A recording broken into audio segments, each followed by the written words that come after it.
So we're coming back from closed session.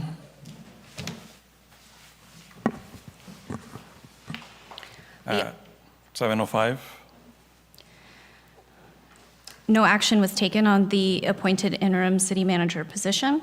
For the potential litigation and anticipated litigation items, those will be continued to directly following this regular meeting.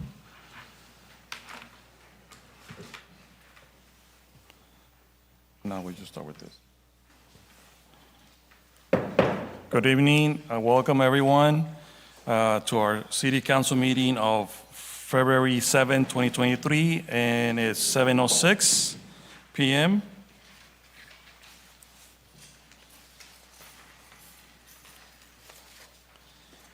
And I'm going to invite everyone for a pledge of allegiance. If you can stand, please.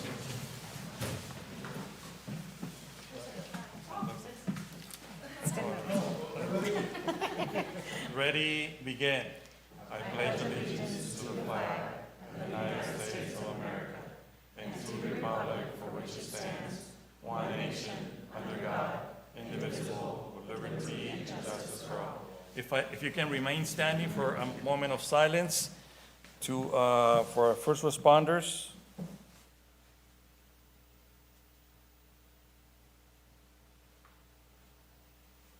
Thank you. Have a seat. Roll call, please. Roll call. Councilmember Roth. Present. Councilmember Mann. Present. Councilmember Soto. Present. Mayor Pro Tem Samra. Present. Mayor Moran. Present. For the record, council members, Mayor and Mayor Pro Tem are in attendance. Closed session announcements were already made. Next, we have, are there any changes to the agenda?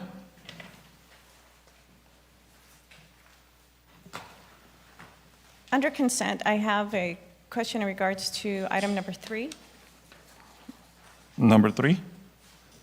and then I wanted to hear on item 5 and 6 and 7, but I understand that 7 is already being taken off.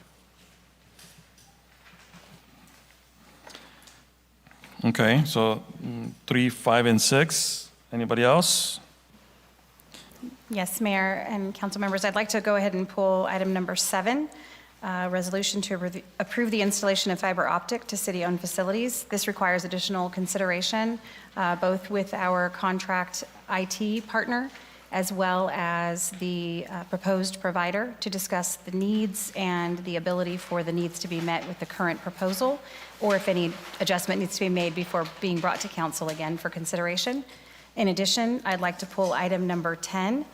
In consideration of the staff report as was previously presented and at this meeting is being presented, it was calling for the use of CFD funds to fund the amount for 50% of the augmented staffing costs.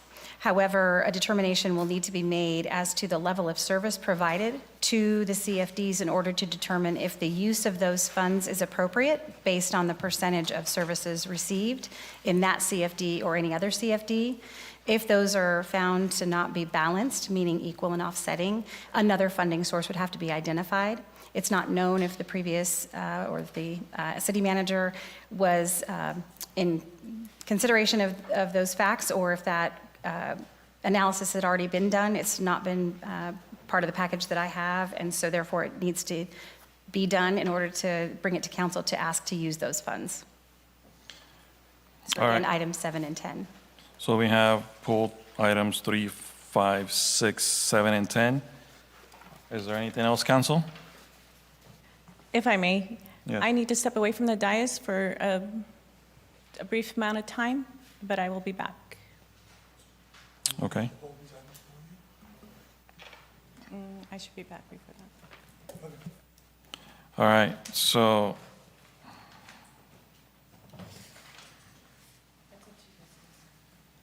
Well, because the questions are yours and we don't know what the questions, so we can try and hold them as much as possible. All right, thank you.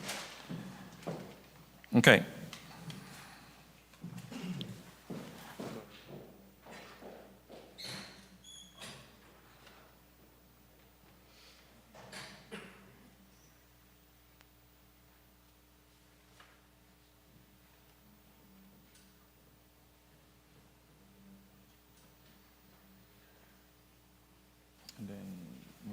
motion to approve the agenda as stated. Okay, so what we're going to do is we're going to move items 3, 5, and 6 to the end of the agenda to be able to, so I would need a motion to approve the agenda as stated with the changes. Motion to approve? So we have a motion. Do we have a second? I'll second it. We have first and second. Roll call, please. Who's second? I'm sorry. Jason? Roll call, Councilmember Roth, Yes. Councilmember Mann, Yes. Mayor Pro Tem Samar, Yes. Mayor Moran. Yes. Motion approved by a vote of 4-0. Thank you.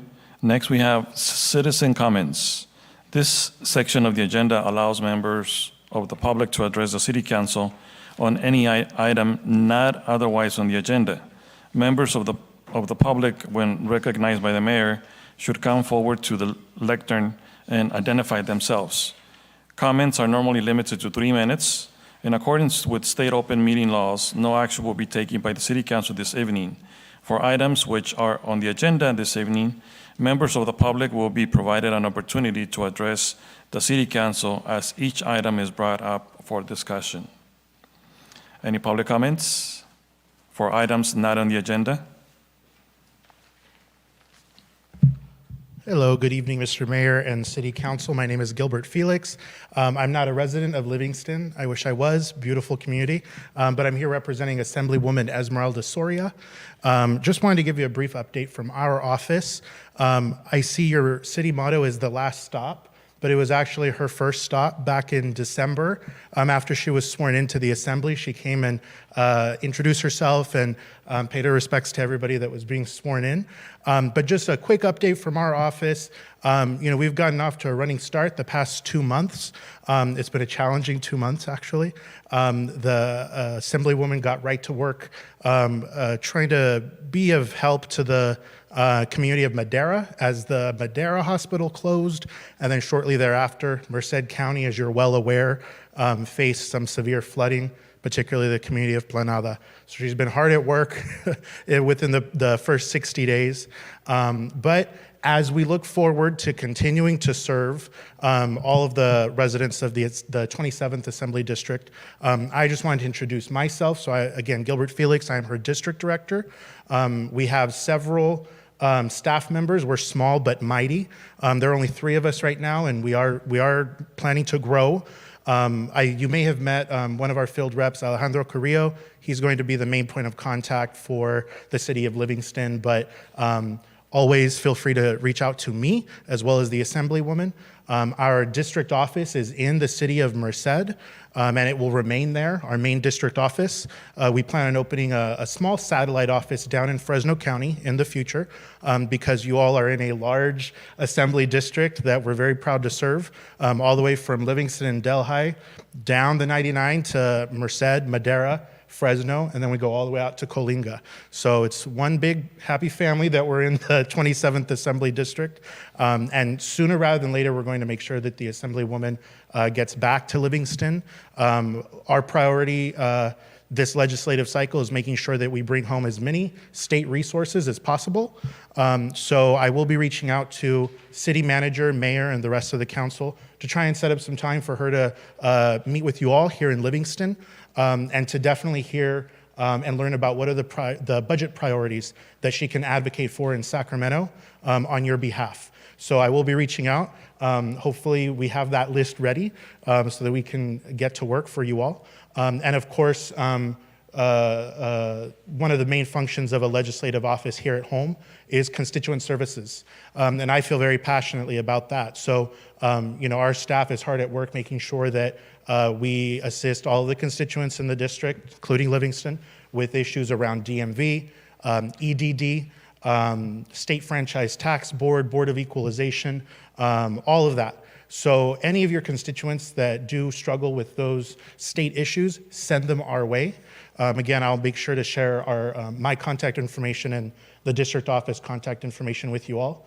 And I think one last thing that I wanted to make sure to mention were committee assignments. So one of the main jobs of a legislator is to serve on committees and to advocate and push for policies that benefit the constituents around the jurisdiction of those committees.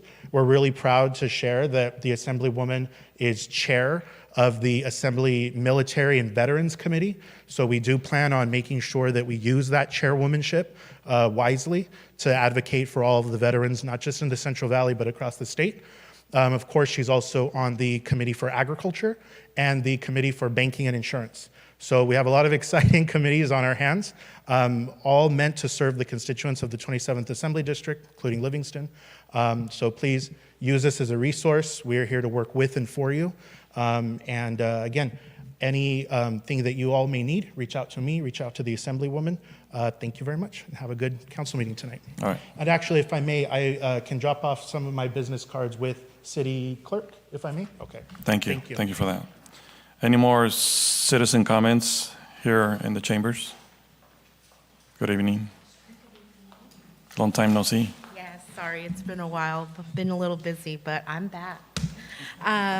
So my comment tonight is actually in regards to item number 10. I'm a little disappointed to see that it was pulled. I know that there are some issues as far as the funding sources, but it's my understanding of the material that this item could have very well moved on without having that component quite figured out. And as a measure of public safety, I think it's really important that we not neglect this item for too long and that it comes back before you sooner than later.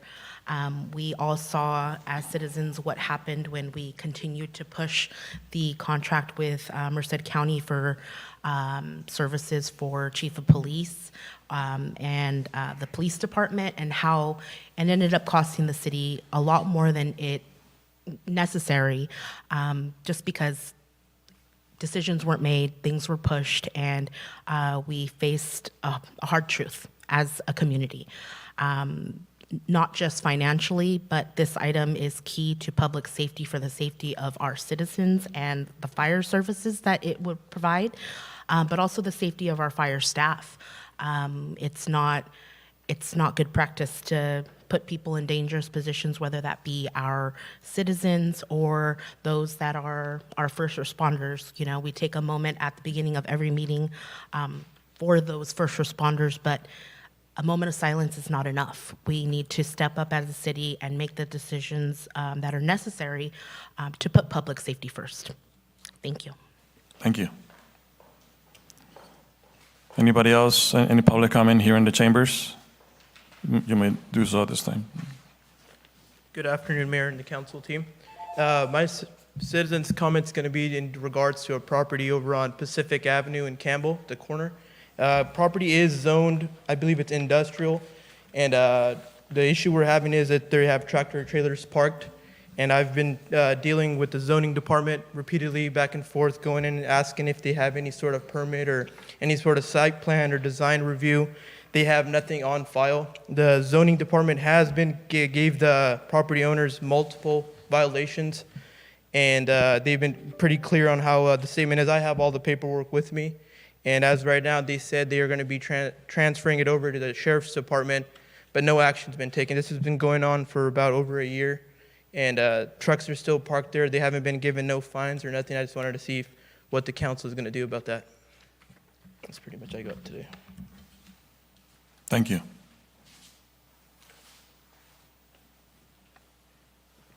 Any additional comments in the chambers?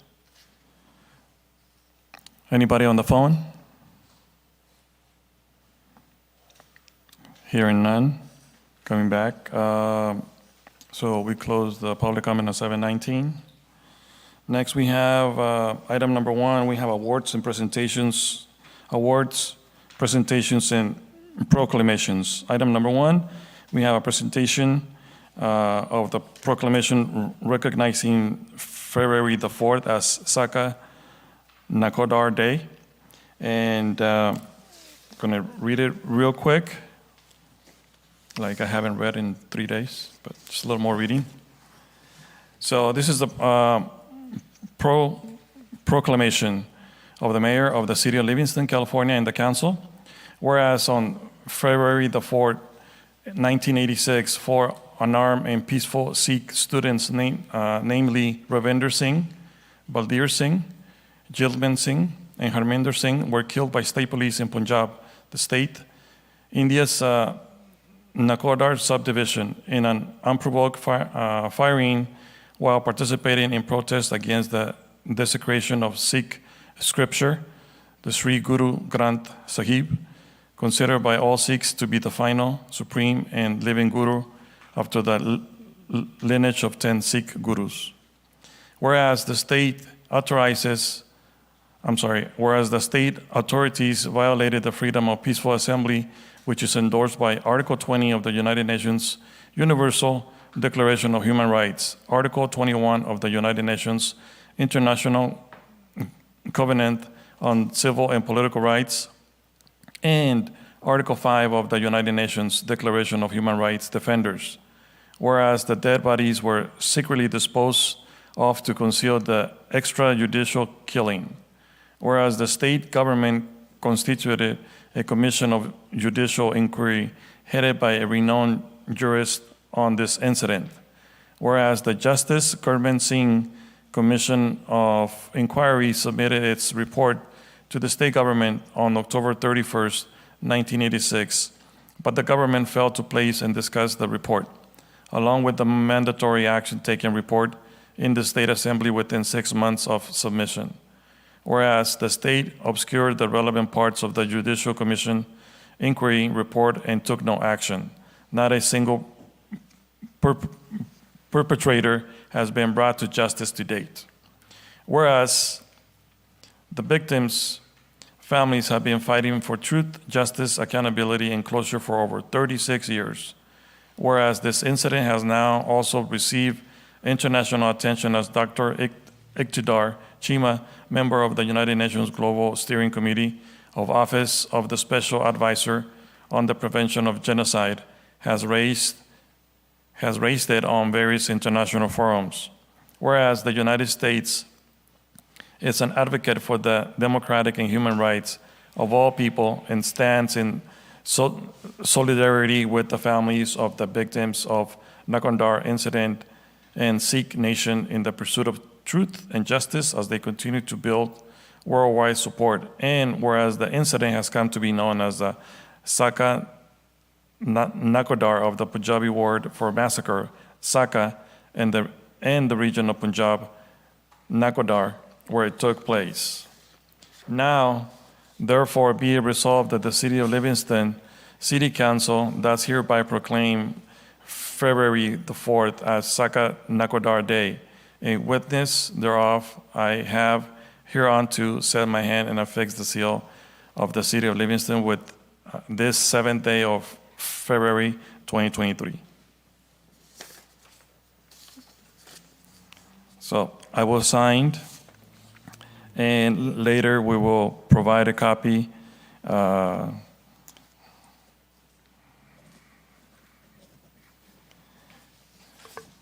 And I just want to say thank you for giving the City of Livingston an opportunity to do this proclamation on behalf of our Punjab community. And you want to speak, say a few words? Yes, go ahead.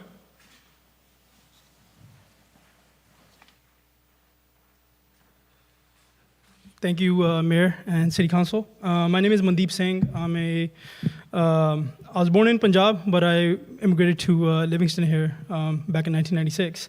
For the folks that have no idea why we're doing this, this is important because Livingston has a really big Sikh population, and it has been a sort of refuge for Sikhs escaping persecution in India, whether that is religious genocide, economic genocide, and we're all here for a reason. All of our families immigrated here, right? At some point or another. But to this point, to this proclamation, I wanted to share this, like some words from this organization called Insaf. Insaf means justice. This was an organization founded by 2 Harvard graduates in 2005 who could have gone on to have a big career in law school, or in like big corporate law firms, but they decided to form this organization so they can document human rights abuses in Punjab from 1984 to 1995 and beyond. And this is what they have to say This is from 2001, but on February 4th, 1986, India's security forces shot and unlawfully killed 4 Sikh men participating in a peaceful religious procession and protest in Nakodar, Punjab. Ravinder Singh, Baldeer Singh, Chalman Singh, Harminder Singh, along with several hundred others, gathered in Nakodar, Punjab to protest the desecration of Guru Granth Sahib Ji and collect the burnt remains for disposal according to Sikh religious rites. Without warning, security forces opened fire on the procession. Security forces killed Ravinder Singh, Baldeer Singh, and Chalman Singh. In the initial firing, they chased down Harminder Singh, drew him out from where he had taken shelter, shot him at close range. Security forces took their bodies to the civil hospital in Nakodar for post-mortem. When the doctors informed security forces Harminder Singh was still alive, they removed him and subsequently executed him right there. Ravinder Singh's father, Baldev Singh, identified the bodies at the civil hospital. When the families went to the hospital to collect the bodies, security forces prevented the families from claiming the bodies and secretly cremated them. Baldev Singh launched a civil disobedience action in front of Nakodar police station to protest the unlawful killings and secret cremations, and was joined by local political and community leaders. In response, the Punjab government agreed to establish a commission inquiry into the shootings. In 2019, over 3 decades later, after only continuous advocacy, the families received part 1 of the inquiry report. So just part 1 of the inquiry report, no action taken against any of those that were actually doing that, the Saka Nakodar. The inquiry found that the order that effective firing should be lower part of the body was completely ignored. Appears the bullets were intentionally aimed towards vital body parts of the 4 persons killed. The police firing at Nakodar on 4th of February 1986 was not justified and could have been avoided. The government alleges the part 2 of the report, which contains hundreds of pages of testimony, had gone missing. The families have pursued numerous remedies during these intervening 35 years. All of the victims' parents, except for the parents of Ravinder Singh, have died while awaiting justice. Ravinder Singh's father, Baldev Singh, in his old age now, recently wrote to the chief minister and said, "We and the other victims' families have been living with the trauma of these murders and callous attitudes of successive governments for 35 years. We urge you to constitute a special investigative team and to bring the charges against the perpetrators of this atrocity while the witnesses, perpetrators, and aged parents of the victims are still alive." So that's the reason why the proclamations like this are important. They build international pressure. A lot of people know India as this like the biggest democracy or the oldest democracy in the world, which just couldn't be further from the truth. After really the farmers' protest in 2020, I think we saw that sort of curtain being pulled back a little bit. And now people are seeing, especially with this new BBC documentary, if you guys haven't seen it, check it out on Modi. And I would highly encourage you to visit this website, insaf.org. It is ensaaf.org. And with that, my time is up. But thank you all, and really appreciate you all. I would also like to, just for a minute or two, invite the parents of one of our high school students. We have a club in over 70 high schools. It's called Sikh Honors and Service Society, where we engage with the youth, Sikh youth and Punjabi youth. Although everybody's welcome, it's open. It's an inclusive club for everyone. But this is one of our students from there, and I just met her dad today, actually, and we were talking a little bit earlier about this, why this is so important, and I think he wanted to share a couple words.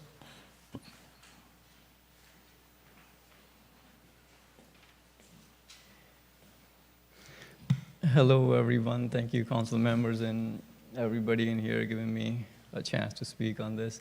I'm not a big of a speaker, but I'll do my best.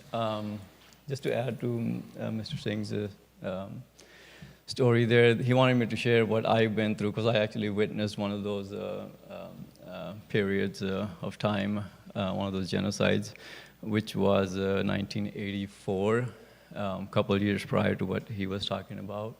I was only 7 years old of age, and a 7-year-old does not remember a whole lot of stuff. I don't remember any family dealings, any other kids I used to play with, but I do remember a lot of the things that kind of made a permanent mark on my memory. I still remember me and a friend of mine who were going to the school, actually on the bus, and when shooting started, the bus driver dropped us off apparently to him, he did his best. He put us in a small street where we could hide for about 30-40 minutes. We were there, and we did find out that poor bus driver was killed, his whole bus was burned down, and he was actually pulled out on the street with a tire on his body and put on fire right in the middle of the town. But after that, obviously I'm standing in front of you. We safely, when the shooting stopped, everything stopped, we walked. Me and my friend, we started walking home, and the whole street, it's not even, I won't even be able to describe how it was, just blood and dead bodies everywhere. Luckily, when I got to our street, my dad was coming from the other side, from our home, to get us.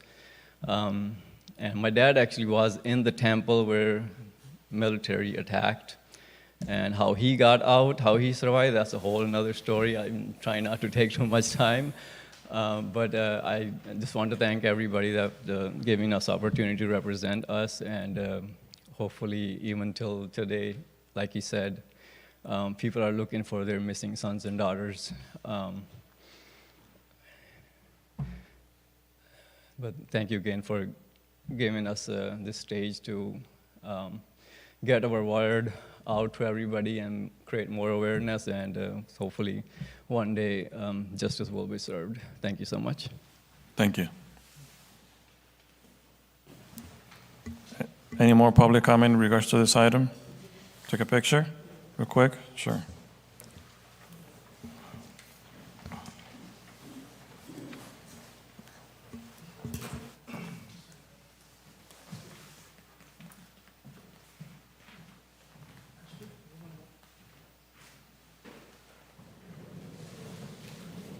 You guys can all get into. Yeah, go ahead.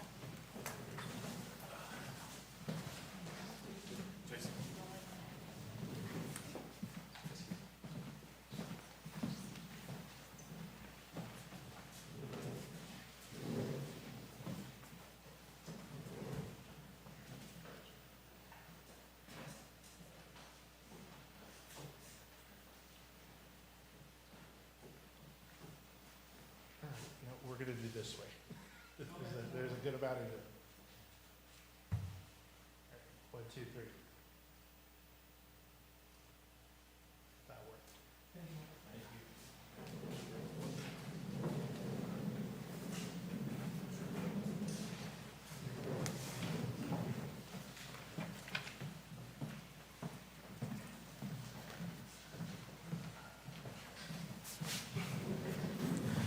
Mayor, if I could say a few words as well.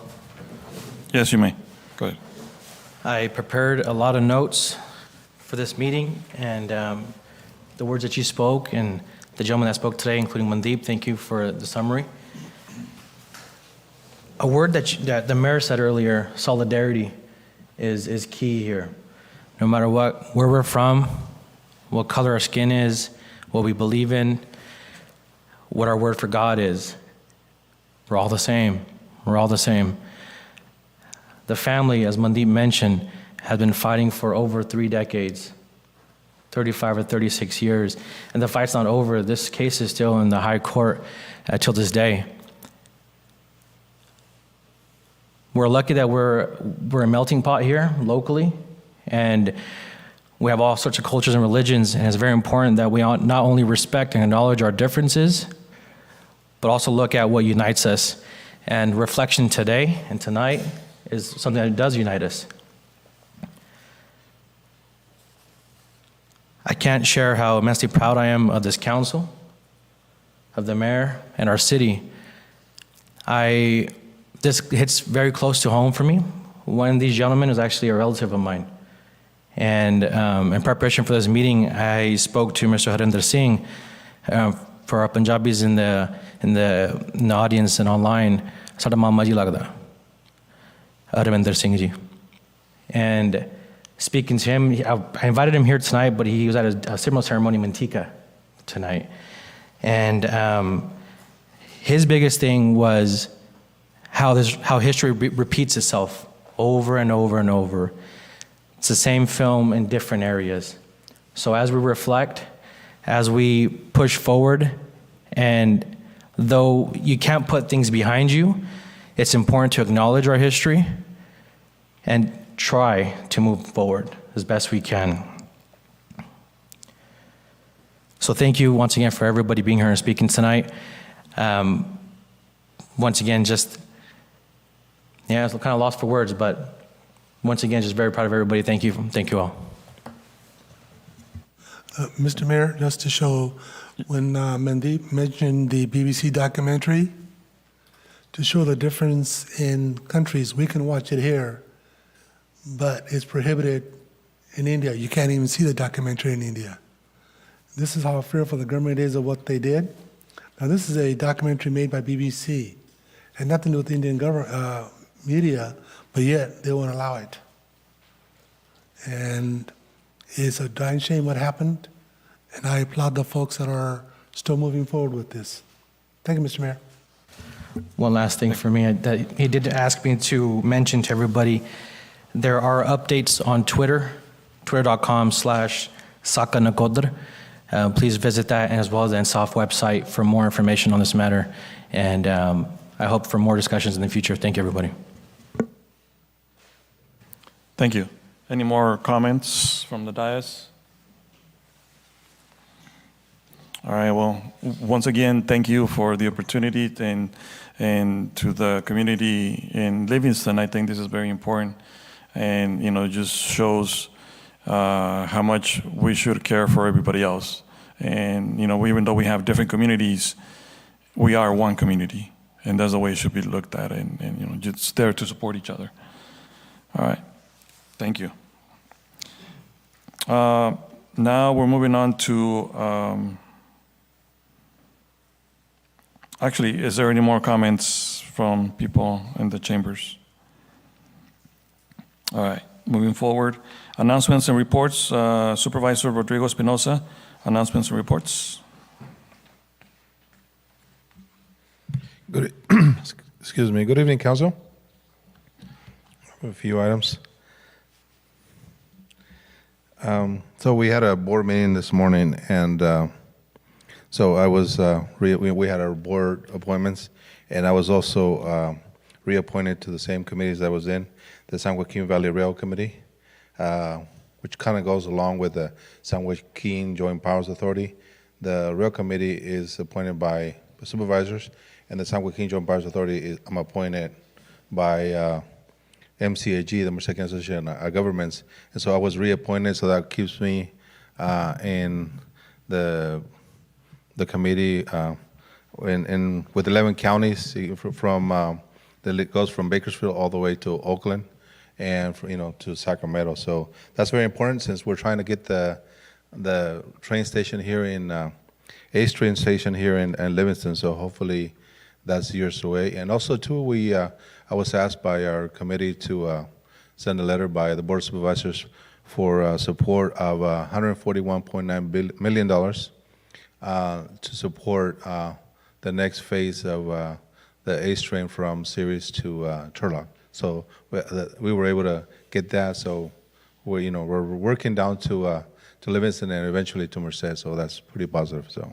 but I know it might be years. So hopefully we're still here, the majority of us, and we're able to, like I said, hey, get hop on that train and go wherever, north or south, wherever we can. So eventually, as well with the high-speed rail, which is totally separate from this. I also was reappointed to the West Turlock GSA, the West Turlock Groundwater Sustainability Agency. The West Turlock, they call it West Turlock because Merced County still represents north of the Merced River here. Is still Merced County, but that's TID. And so the Turlock, West, west of Balico is Turlock West, and east of Balico is the Turlock East. So Turlock West, on that side of the river, we have a lot of water, but not on this side of the river. This side of the river is in the Merced GSA, which is an extreme shortage. Groundwater, even though it rained a lot, we're still in a drought. So I still tell everybody, conserve water still. We got flooded, but like I said, we're not gonna fill the groundwater, underwater for all these years that we've been, using so much water. So please don't. I see even in winter, a lot of the community still has the sprinklers that are going on, even when it rains. some of my neighbors, and I hate to, call the city, and I haven't, but please.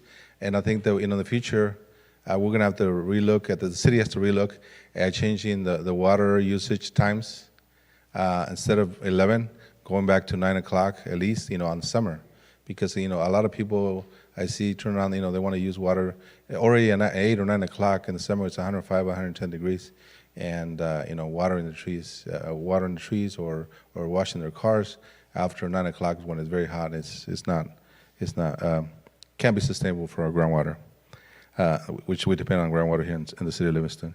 And I'm also on the Tobacco Securitization Committee. So as part of the agreement with tobacco companies, the county has been receiving funds from the tobacco funds, and so that comes to the county, and I'm still on that committee as well.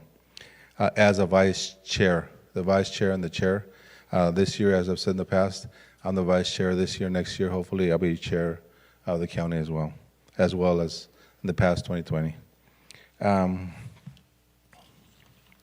So I brought an agenda. One of the committees, which I'm not in the committee, is our chair, Scott Silveira, is in the Emergency Medical Care Committee.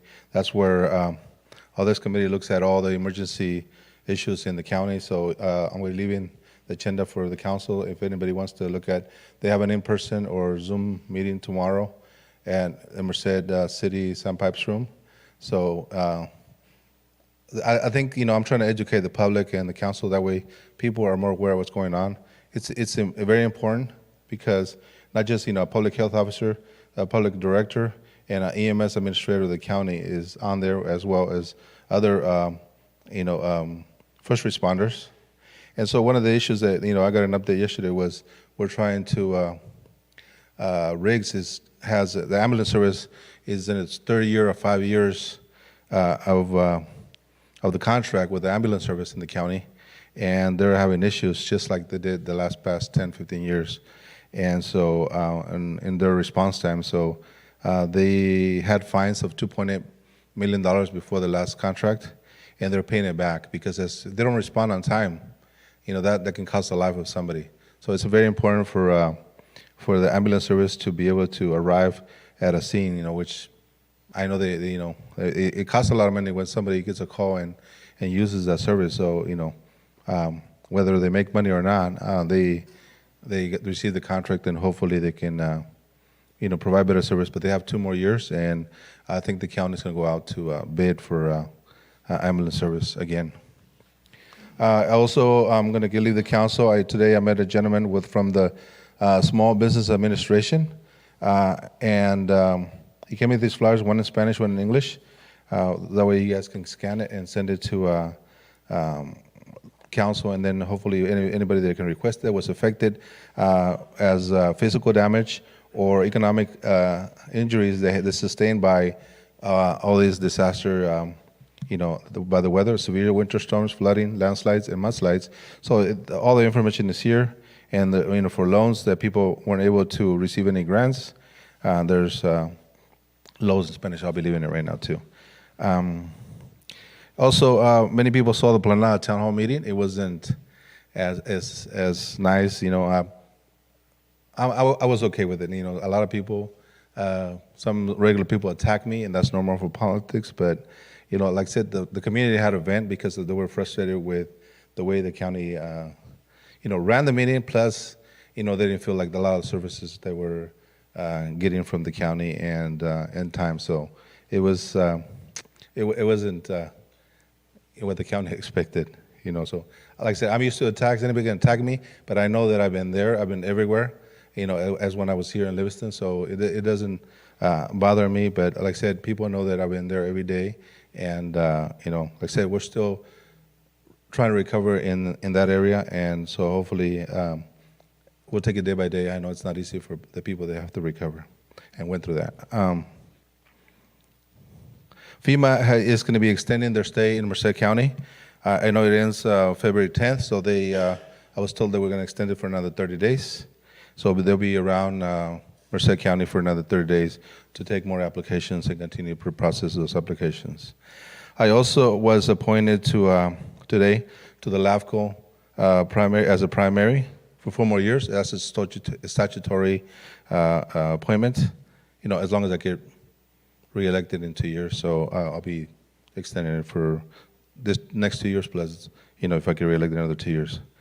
So that's Land Agency Information Commission of the county. So whenever the city does a general plan, it'll come to eventually to the LAFCO committee, which is 2 supervisors, 2 city representatives, and 1 at-large position that's appointed by the county.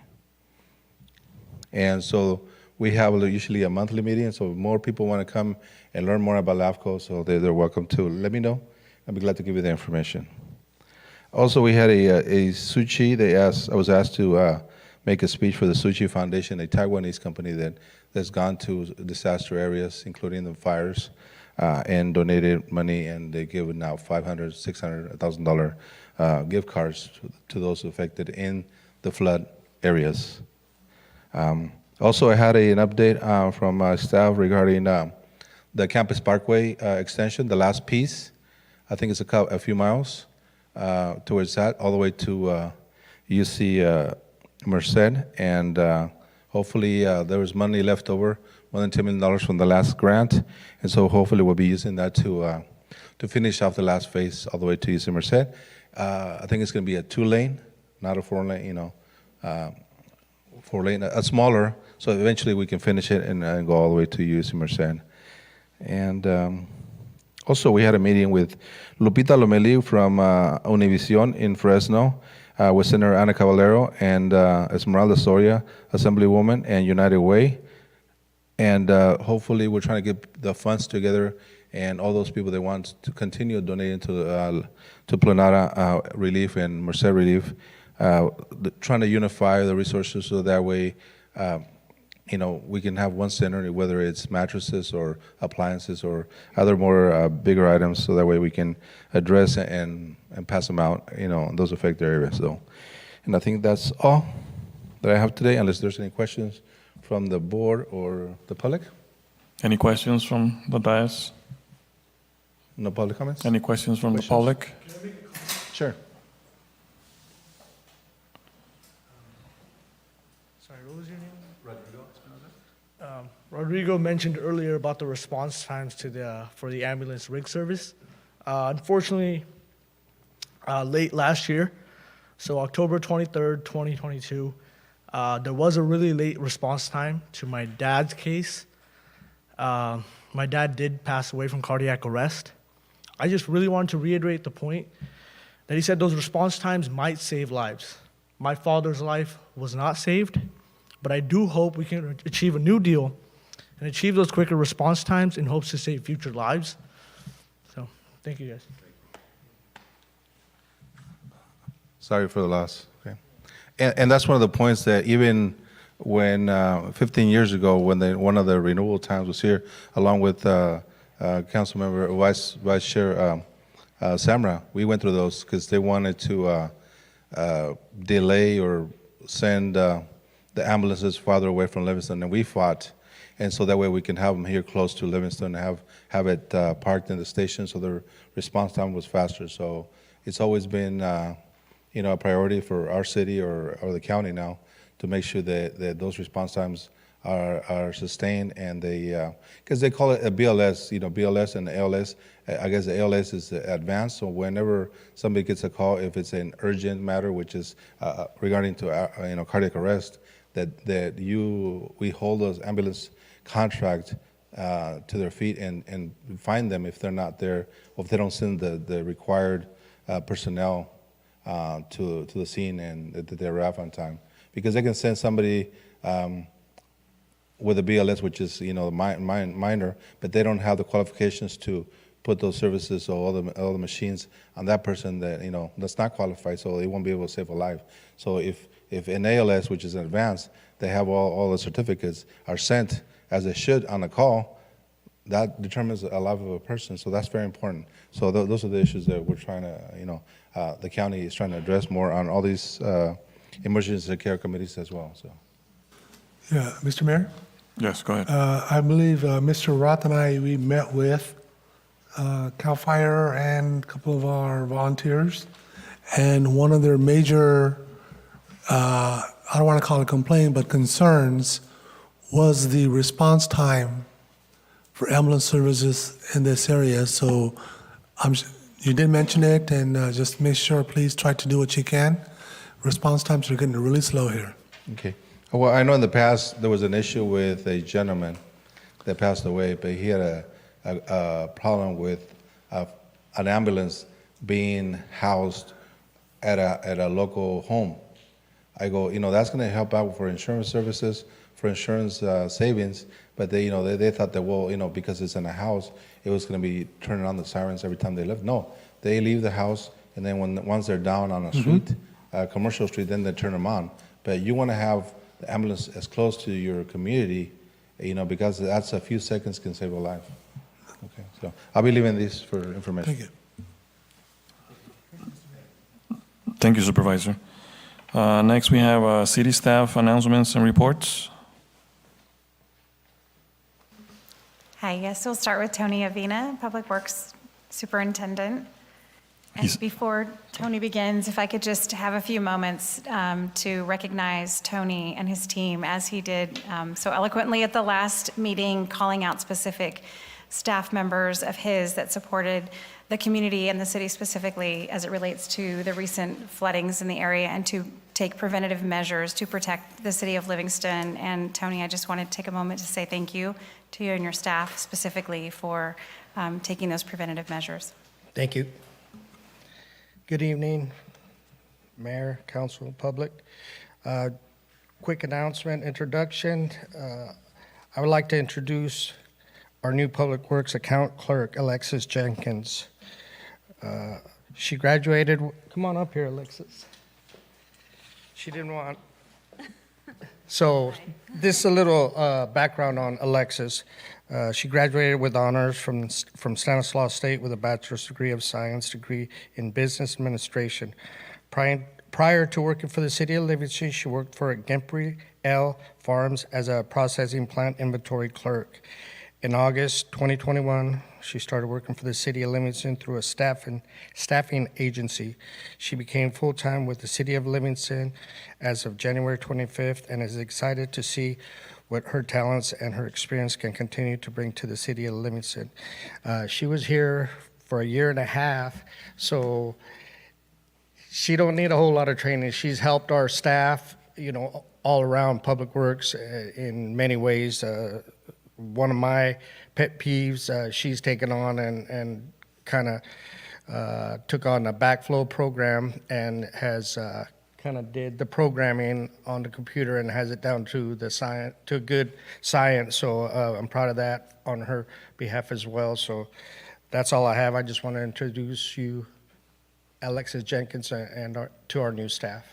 Thank you. Thank you. Congratulations and welcome. Thank you, Tony. Tony, are you going to keep on coming back and bringing reports to us too? Excuse me? Are you going to keep on coming back and bringing reports to us in the future? I have someone that might be helping, but Okay. yes, I will be always here until I retire. All right. Thank you, Tony. Appreciate it. Thank you. Who do we have next?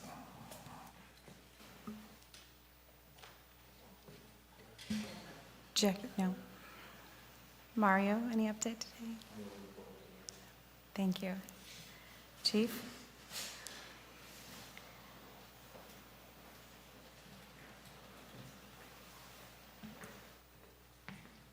Not much. Excuse me.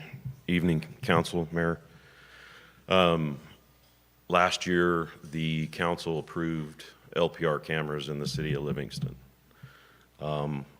I am very proud to say that in the month of January, 309 Chief, please identify LPR. We know what it is, but license plate readers. They're placed in various areas of the city. In the month of January, 309 hits, multiple stolen plates, recovered cars, so they're working. That's just a brief outlook on it. Personnel-wise, we're still recruiting for dispatcher. It's proving very difficult to recruit and retain, and as of February 27th, we'll be bringing on 2 new police officers. And then this last Monday, I had the great pleasure of promoting Corporal Nick Kirk to the position of sergeant that was vacated by Lieutenant Ramirez. That's all I have, unless you guys have any questions. So, about those cameras, those black cameras around town. Yes. I know I got some phone calls like, what are those? Well, those are, they've been working. So that was your report for the month, right? Right. Is that very similar to other cities that you know of where they have similar systems? So we're the first one in Merced County to get the flock camera system. San Joaquin County just installed them, and I haven't had a chance to communicate with them to see how they're working. But one of the cool things is because it's a web-based system, you can share that information with different law enforcement agencies. And Foster Farms, I met with them just yesterday, and they're planning on getting them on their property. And so they'll be able to share that information with us as well. So those will be connected to our system too? No. Their own system? They can share it with us if we need that Okay. information. If we're looking for a car or there's an incident at Foster Farms, they can share that information with them, but it's not going to be connected to our system. Our system is standalone, and we protect that stuff. All right, sounds good. Any questions? So just make sure you don't let your tax expire. Thank you, Chief. Anybody else?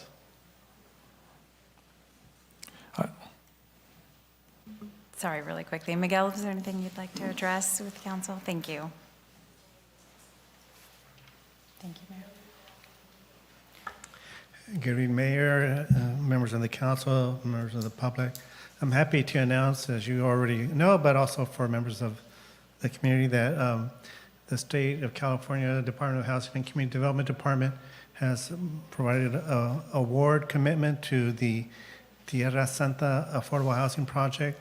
It's an 80-unit apartment complex located on the north side of B Street, just east of Briarwood.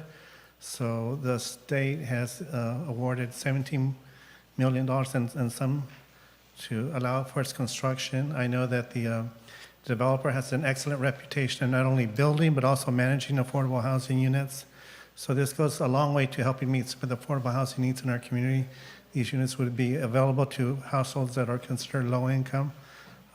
They're looking at applying for some low-income housing tax credits to help fill in the gap funding. If they're successful, they're hoping to begin construction this year. So it's a great achievement for them, but it will be an asset for this community. That's all I have. Thank you. Any questions? Thank you.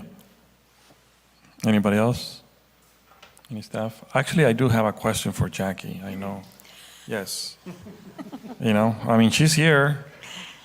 Yeah. So I do have a question. Yes, if you can come up. Yes. You knew you wanted it to be on camera. Okay. So I know that I know for sure. Actually, I'm not the only person up here on the council that people have been asking about the pool. And in the past, that has always been a very successful program to have, especially in the summer when it's really hot. But because of COVID and other things, we haven't had access, or the city was not able to have the program running. And I know that I did ask you before if we could kind of look into bringing that program back, because a lot of residents have been asking for it. Are there any updates on how that is looking? So I think that I mentioned at the last meeting that we have not had a joint use update since 1994. So the writer of that component, has passed it on now to his boss, who is Mr. Calderon and Dr. Weimer. They are reviewing it, and yesterday when I said, where are we? He said, I will get back to you ASAP, but I haven't heard from him yet. So I have moved forward with a budget that I will be bringing to you guys since it was not a budgeted item. We'll have a few weeks that we'll need to cover. And then we're also looking at going ahead with lifeguard training and all. We're moving as if it were going to open, so unless something crazy happens with the joint use, hopefully we'll be right on target to open. Okay, well, thank you. And more than anything, I wanted the people to know that we are working on it. It's something that they really ask. They've been asking a lot for. And I know for sure a couple other council members here, they've been asking them about the pool. And so just to let everybody know that you're working on it. And hopefully we can have some good news soon. That's what we hope. Any other questions for Jackie while she's here? Jackie, excuse me, while you are here, did you happen to have the conversation in your planning commission meeting in regards to the Sweet Potato Festival? Yes, and we've postponed it pretty much, and we're going to bring it back and just have discussion and input and at our next meeting. Okay, I just didn't want people to be confused with the calendar. Had the calendar gone out to the public in the mailings? The Yes, blue one? it has, and it still says Sweet Potato Festival on it. Formally. For this, yeah. Okay, thank you. And even if for whatever reason, if the name does change, it will be a transitional name change, not just, if that's the route the council wants to go. Thank you, Jackie. If you'd like to have further discussion, come see me. Or I'll see you at planning, or recreation. Oh, even better. Thank you, Jackie. Next, we have city manager announcements and reports, interim city manager. And go ahead. I was going to say, so this is her last meeting with us. And, I think it's one of those, I'm very happy for what's in the future for her. It's sad that she's leaving us. We have done a lot of work in 2 months. A lot of work. It's so much behind the scenes, and it's so many meetings and so many extra meetings and meetings after the meetings. But she has done so well. When I knew that she was leaving us, I was not expecting it. I wish we had more people like her. That is able to take the pressure, and it's all about what they can do with it. Just how they're able to manage it, which is very difficult nowadays. So. I just want to say, well, congratulations on your new position, and I hope you still answer my phone calls. And so, congratulations, I guess. Thank you, Mayor. It's been an exceptional opportunity to work for and to serve the city of Livingston, not only as a community, but also as an organization. You do have people like me on staff, as evidenced by those who came forward today to talk about the work that they are doing in their respective departments. And I don't stand alone in the work that we've done. It is through and on the shoulders of many that I was able to be successful as the finance director and also as the acting city manager. And thank you for the opportunity. I would also like to say that going forward, I will still be looking forward to the opportunities that Livingston will continue to pursue, such as the pool agreement and other improvements, the recplex. I mean, there's so many projects that I will continue to follow and as a neighboring community and as a neighbor of Livingston, I do still care about its people, its citizens, and the progress that it will continue to make as an organization. And thank you to the council as well for being gracious with me in this acting role and providing me clear guidance and instruction and assistance in the areas that I needed to learn. So I'm equally grateful, and I will be in touch, and I will never refuse a phone call from anyone here and welcome it. So thank you. Anything else to add as part of your report? No? No, nothing at this time, but I know I leave you in very capable hands in the event that you have questions going forward. All right. Thank you so much. Are you sure you don't want to stay another day? Okay. No, but thank you for asking again. Hey, all I got to do is ask, otherwise I'm not doing my job. All right. Okay. Thank you. City Council member announcements and reports. Jason? Just like to report that I attended the City Council Relations Dinner in Gustine. It was a great speech by our new District Attorney, Nicole Severa. Very informative. So that's all I got, Mr. Mayor. Thank you. Ms. Soto?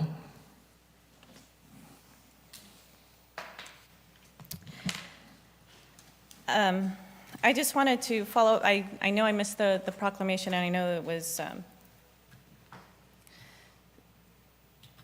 I just had a few words on that. I know I missed it, but I just wanted to mention that equally important as Moran shared the commemoration of the 37th anniversary of India is that Livingston and Merced County is not exempt from such tragedies, whereas authorities and lawmakers, policy sheriffs, and all aiders and abettors delay or hinder justice. I've read in local newspapers and even Facebook posts such as the Morris case, Attorney General investigation, Merced PD, even assault from Livingston PD way back in the day. But we need to ensure that our department and further officers are honest and properly trained. With that being said, I take pride in the diversity that, and I want to support all those from varying cultures, nationalities who value democracy and human rights. We need to be intentional and bring relevance of what is being shared in our 2 school districts, and I know that that was part of the centennial, that we share our history, Livingston's history with our school districts, and that we should reciprocate that and understand what they're teaching currently in their curriculum in regards to what February also brings, and that is part of the curriculum is to embrace and honor February as Black History Month. So I didn't want to leave that out as part of what we should be celebrating in the month of February. And what comes to mind is, I know that there are 2 families that came to me right away as we also remember those in history, past and present, and those that are families that have been here. It was the Loving family. They were here, I think they've been here for 50 years, and as well as, they escaped my, the Huddleston family, and I believe that in their line, they were very prominent in forming some of the organizations here in Livingston. So I just wanted to mention that we do, and I don't know what the current census is of the population, but I know that we welcome cultures and diversity, and I just didn't want to leave that out as part of our history, that we do have families that help shape Livingston through either their service to us and through policy, because I do believe Mr. Huddleston was on council. I don't quote me on that, but I do believe we do have people through our historical society that could probably share that, and I'm pretty sure it's well documented in our museum. Couple of things. Many of you know that I'm involved in service groups in Livingston. There are scholarship opportunities through the Veterans of Foreign War, the VFW, the auxiliary.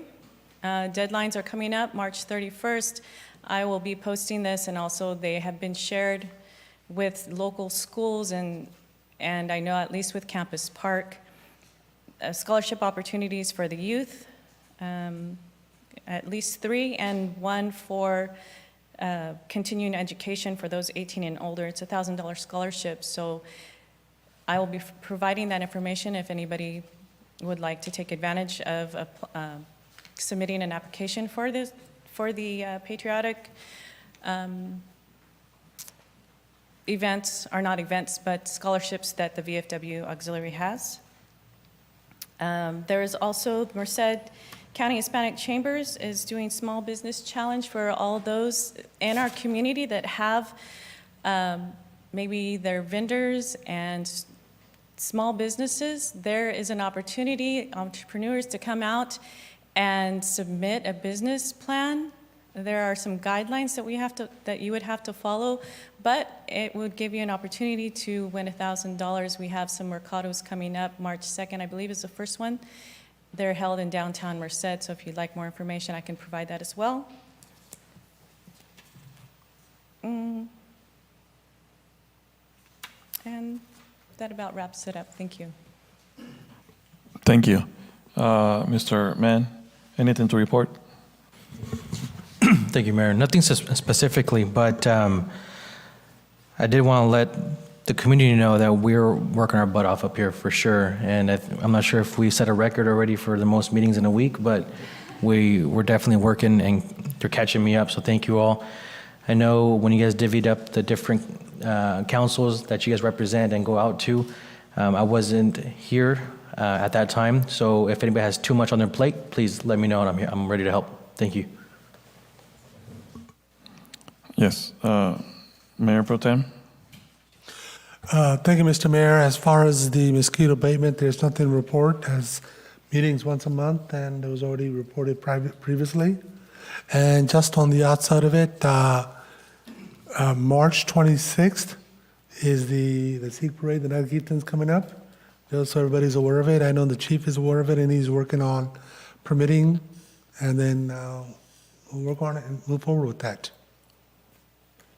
Thank you. Thank you.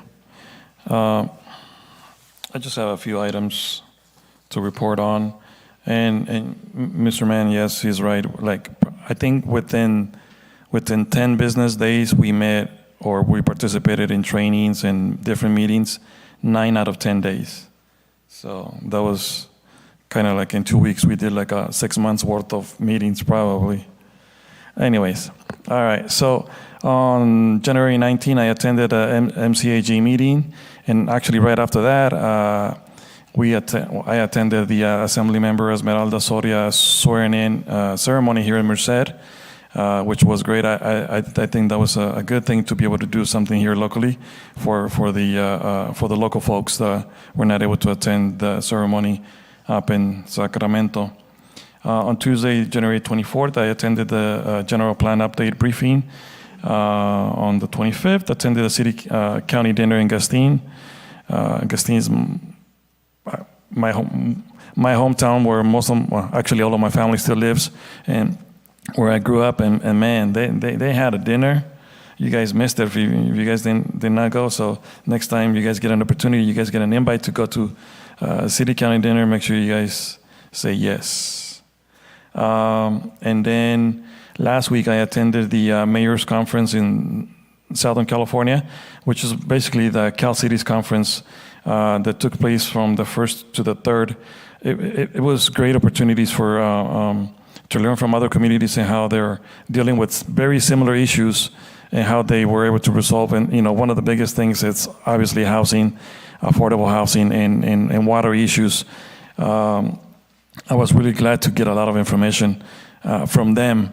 And actually, while I was there, I was certified in 2 trainings in the which we'll be doing anyways soon again, the harassment prevention training and the public service ethics laws and principles. And also some of the other main items that, during the conference was the developing an effective city council and city manager team, open government conflicts of interest, policy role in land use planning. And one of the biggest things lately, social media and digital communication and civic engagement and the proper ways to do it. But I will be sharing more information with city staff and with my fellow council members. And I think, I'm not sure we have, do we already have a schedule trainings? Is that in March or next month or this month? So originally, we were slated to do those trainings after the Planning Commission and Rec Commission seats were filled. Giving the time to fill those seats, it may be the council's discretion to take the members that are eligible to attend and have that training sooner than later. But that's additional discussion that would have to be had with council. Yes, okay. Yes, definitely. I mean, it would be a good idea to really have everybody there and the new commissioners whenever, hopefully, we can get that done soon. And that was it. It wasn't too busy. All right, so we're moving on to the items that were. All right, okay, so I'm going to offer a public comment or questions in the announcements and reports from the council. Any questions, comments for anybody on the council? All right, seeing none.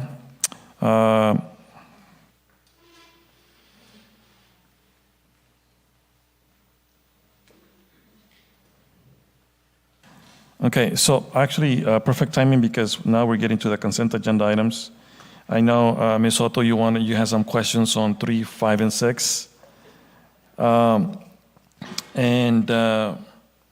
Do you want to keep those items in the consent agenda and just ask those questions, or you want to deal with them separately? Okay, so we already moved them to the end? Okay, so then,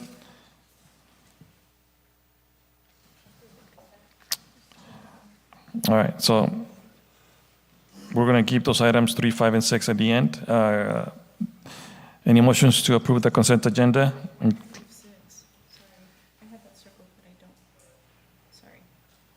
Yes, it was 3, 5, and 6. So we have, what we have left is 2 and 4. 2 and 4. Mr. Mayor, I'll make the motion to approve the consent agenda items 2 and 4. So we have a motion on the floor. Need a second? I'll second it. First and second. Roll call, please. Roll call. Councilmember Ross? Yes. Councilmember Mann? Yes. Councilmember Soto? Yes. Mayor Pro Tem Samra? Yes. Mayor Moran? Yes. Motion approved by a vote of 5-0. Okay, so next we have item number 8, the public hearing.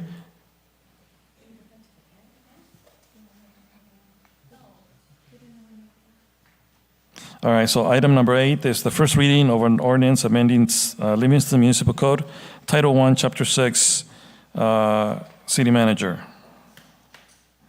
Legal? Thank you.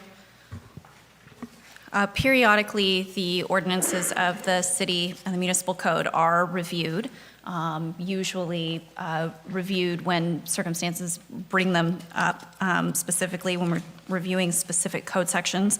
Recently, we were looking at the city manager code sections, and there was some clarification that was needed to clear up inconsistencies throughout the code and to bring them into line to legal requirements for this type of city government. These updates include an update to Section 1-6-5 from city manager duties to city manager authority to distinguish general responsibilities from decision-making powers vested in the city manager. An update to 1-6-6 from city manager authority to city manager duties and clarify the day-to-day responsibilities of the city manager. Rename and update Section 1-6-7 from miscellaneous provisions to bond to articulate the bond requirements for the position. This will result in the removal of subsections A, acting city manager, C, expenses, and D, eligibility from Section 1-6-7, which were reorganized. They weren't completely removed from the code. And then renumber and include new sections 1-6-9 related to eligibility of a former council member to hold the office of city manager, 1-6-10 related to the city manager's compensation and reimbursement of costs incurred on the city's behalf and as approved by the city council, and 1-6-11 authorizing the appointment of an acting city manager by the city manager or the city council in the event of the city manager's removal. It also clarifies the provisions in section 1-6-8 pertaining to the removal of the city manager by a majority vote of the city council and other non-substantive and clerical changes for internal consistency, as well as some cleanup to admit like clerical typos. Staff recommends the city council introduce for first reading the ordinance amending Title I, Chapter 6 of the Livingston Municipal Code, establishing the role and duties of the city manager. All right, council, do we have any questions, suggestions? Once again, this is only the first reading. Yes. Mr. Mayor? Yes. I did have a question on the old section of 1-6-8. Is it okay if I concur with legal in the back room for a minute before I make my comment? Sure. Oh, you're on that, aren't you? I'll hobble my way back. Okay.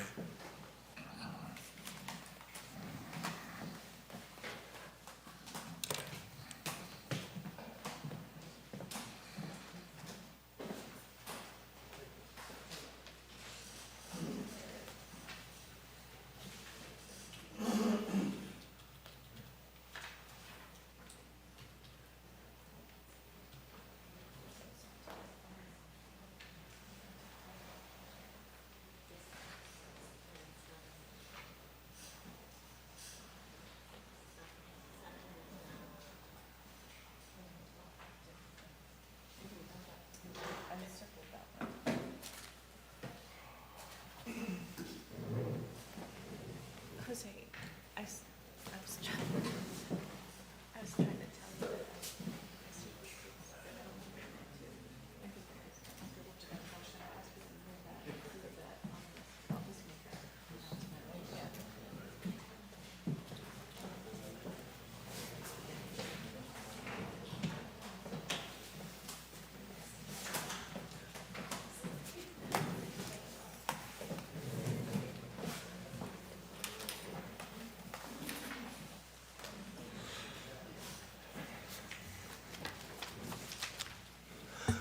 Thank you, Mr. Mayor.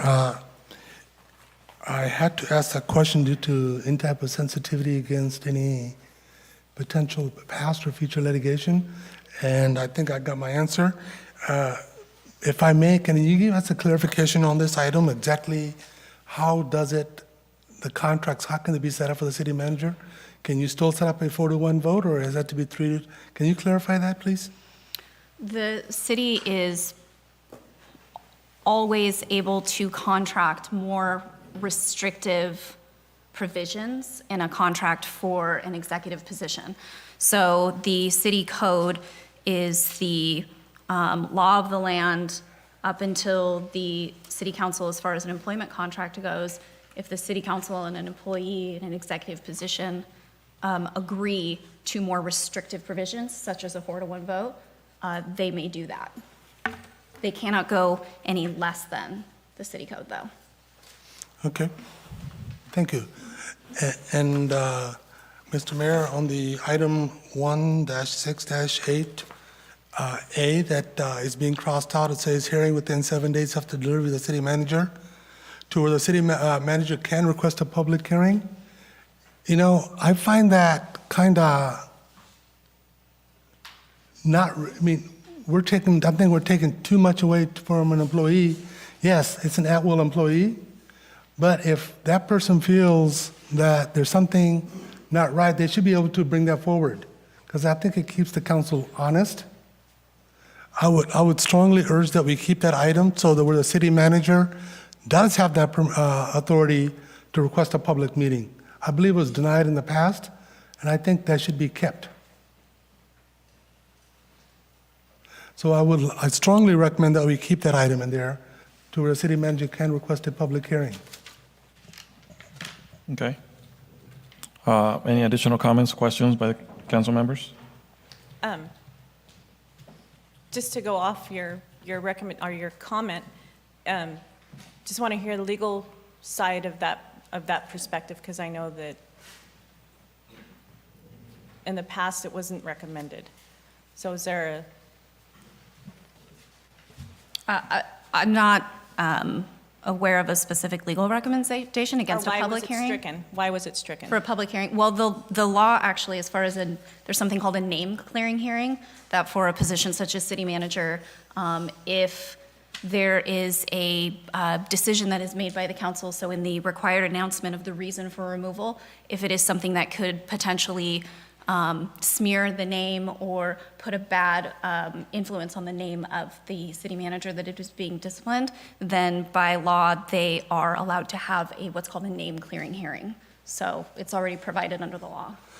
Yeah, but to me, we're striking that out now, but it wasn't struck out previously, and I believe that was kind of denied because I believe that request was made.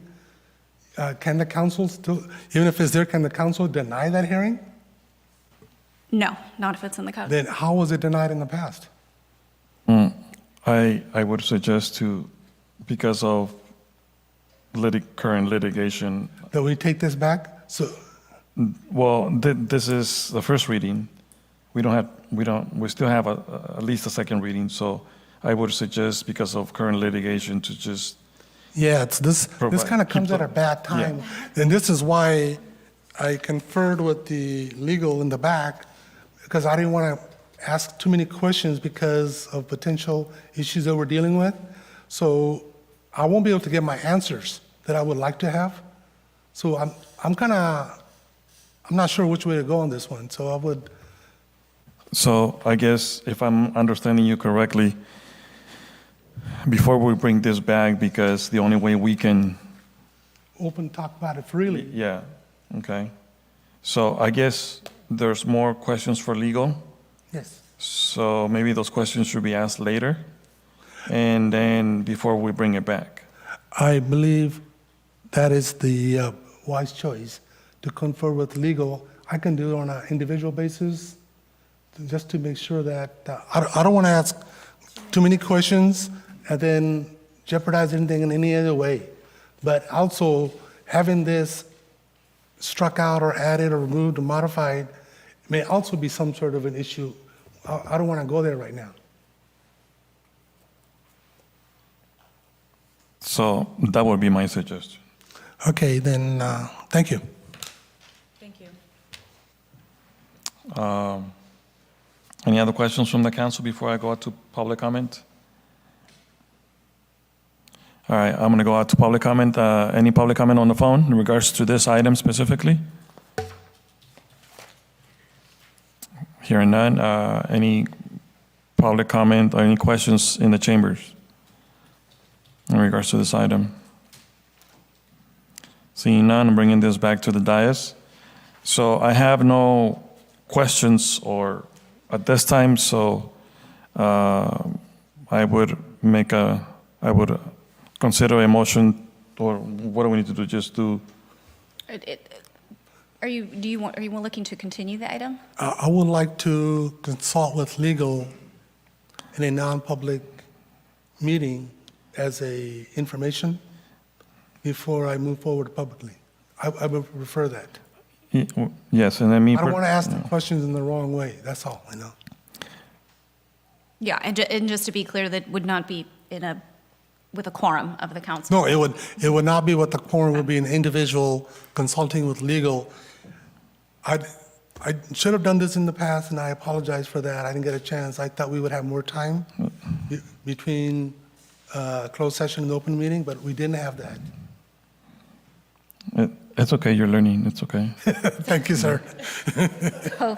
So I think then it sounds like it would be, but a motion to continue the item to the next meeting? Yes. Okay. So I will entertain a motion. Mr. Mayor, I'd like to make the motion to continue this item to the next meeting. So I have a motion to continue this item to a future meeting. To the next meeting or to a future? Oh, to the future meeting, please. Okay. Do I have a second? I second it. We have a first and a second. Roll call, please. Roll call, Councilmember Roth, Yes. Councilmember Mann? Yes. Councilmember Soto? Yes. Mayor Pro Tem Samar? Yes. Mayor Moran? Yes. Motion approved by a vote of 5-0. Thank you.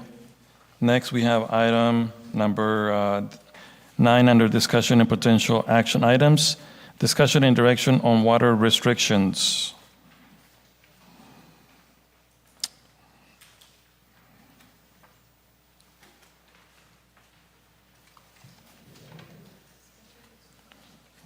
Number 9? Oh, wait. Do I have a different agenda? Tony, no, Tony's coming to speak about it. Thank you, Tony. Okay. Good evening again. So this item has been a little dormant for the last couple years. We've had watering restrictions just with watering days, no watering on Monday, Wednesdays, and Fridays. The times are still from 8 a.m. to 8 a.m. to 8 p.m. no watering on those days that they're supposed to water. But the issue here is conserving water. Rodrigo brought up the fact that, you know, he lives in town, I live in town. We see this going on, so I'm just recommending that we look at this, what we have had in the past, and move forward on the warnings, violations. First violation, $50, second violation, $100, and the fourth and consecutive violations after that in 12 months, $500. This worked in the past when we've been on drought years. So all I'm saying is, you know, this may be the way to go. If we need to, we already have the program and the manpower that has done this in the past, so it'll just be up to you to decide, but just let us know so we can do what we have to move forward on sending out flyers to the community, and then our staff will have to get a little retrained on handing out notices and then log in with our staff and the police department. So that's all I had to say on this part of it. Any questions on this? So, Tony, for something like this, I mean, so it would just be direction from council to you and to your department? Yes, from you, the council, to us to let us know that we can start this procedure again, because it was dormant. Like I say, we were only handing out notices, which is pretty much what you see up here. This is what we were giving out to the public for the last 2 or 3 years. Prior to that, if our staff, police department, seen somebody watering illegally, we have citation pads that we were actually tracking and handing out to the community. And like I say, the warnings, first, second, third, fourth offense, and it did bring in some revenue, but at the same time, people were aware that we were out there keeping an eye on the town. At one point, I had staff coming in on, even though they were part-time staff, they were coming in on the weekends because most of the community figured, okay, Public Works don't work on the weekends unless they're on call. But we had a couple interns and part-time employees that were probably getting as many as 10, 15 watering violations during the weekend. Because of the fact that, you know, they thought we weren't around. But so this may be one way for the city to, you know, get the message out, and we're serious about saving water. So this was previously already in place. Correct. But previously, past council wanted just to hand out notices and just let the people know no citations were issued for the last couple of years. So I think it's time with, I know we're in a drought, even though we have a lot of water that dropped for the last, you know, month and a half. That doesn't change the fact that we are still in drought conditions. The aquifers are coming up, but the thing that happens, you know, during the hot months, and once those aquifers start dropping, we have issues. So me personally, I totally agree that we need to have some kind of enforcement, or, part of the enforcement, or along with the enforcement, some education, to the residents, because I do see some excessive water use sometimes. So that's why I was asking, has this been previously approved? And then I was just kind of checking to see if it needed to be in a form of a ordinance that needed to be approved so that it could. So I don't know. We'll have to check with legal, because like I say, we did at one time have this ordinance in place, and it was kind of dismissed for the last several years. So now, like I say, if we're, really wanting to cut back on watering, this is probably going to be what we need to go back to. Okay. So I'm just thinking, you want to add some additional information, Anthony? Come on up, man. Good evening, Council. I just wanted to add something for Council's, just so Council's aware that in the Urban Water Management Plan for the city, the Urban Water Management Plan is mandated for each city of a certain population, water production to be created on how to manage their water supplies. So within that document, within that plan, it states that the city will mandate water conservation during times of drought. So I just want to let you know that that is in the Urban Water Management Plan. Yeah, so I guess for me, the question right now is, do we need to go through an ordinance process or not, and to be able to make it effective, or just, so that is something that we're trying to figure out right now. That may be, Yeah. I know because it was dismissed for the last several years through the council, I have asked in the last year, maybe 2 years, if we could start enforcing it, and I was told to just hand out notices. So as far as the legal, as soon as they tell us that we're okay to move forward and the council gives us that authority, we will move on that. Yeah, I think we just need to confirm what was in place that was allowing the citations in the first place. And I noticed that the flyer refers to Section 864, but it's not clear of what legal scheme that section is referring to. And so I think definitely the notices need to be clear on what the legal authority is for issuing these citations. And so if the city already has something in place, then we shouldn't take any further action. But if it was temporary, like under an emergency declaration, or there isn't anything active in place, then something official will need to occur, and we can definitely let you know what that is.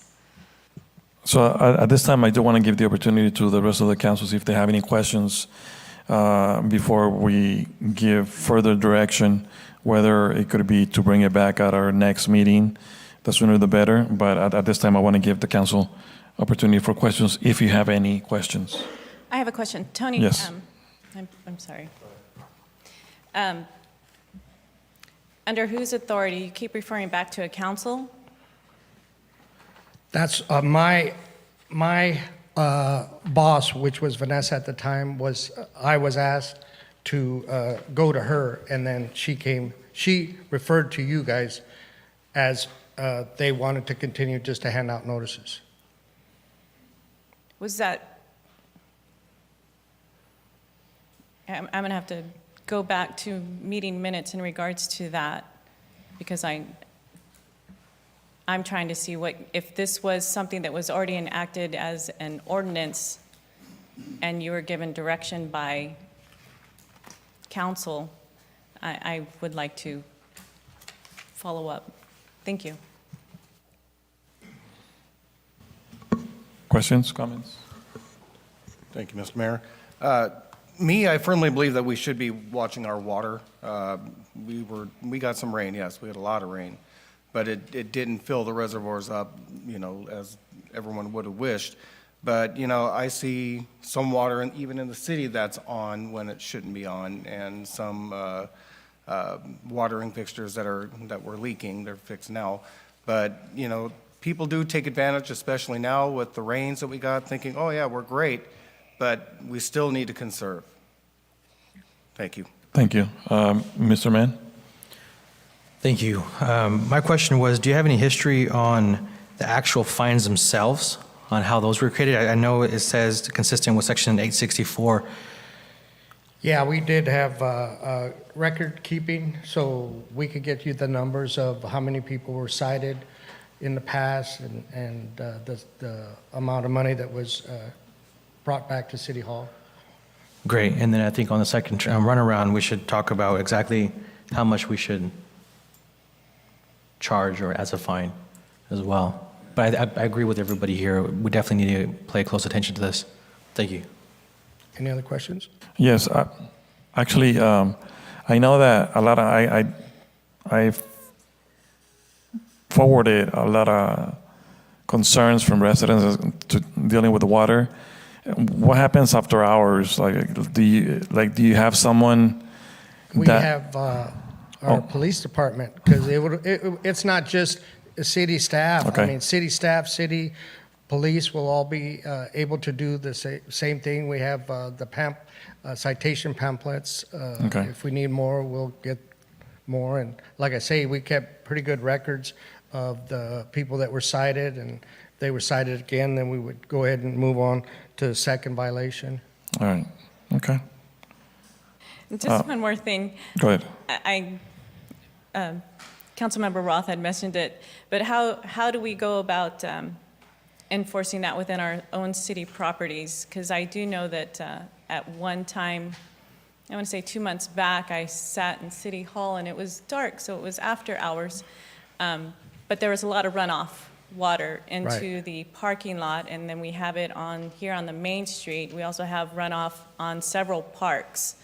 So We do get complaints, and we do address them as soon as possible. Like I say, we're not out in the middle of the night, but when we get complaints, we do follow up on them, not just City Hall. We get calls from some of the parks that sometimes our sprinklers get damaged by residents or kids or whatever, and they're shooting out in the street. So as soon as we get word of that, they do get repaired ASAP. Some of the issues, like I say, in the past, we will be trying to cut back on that. I appreciate that, because I do know that we do get a lot of complaints from our residents saying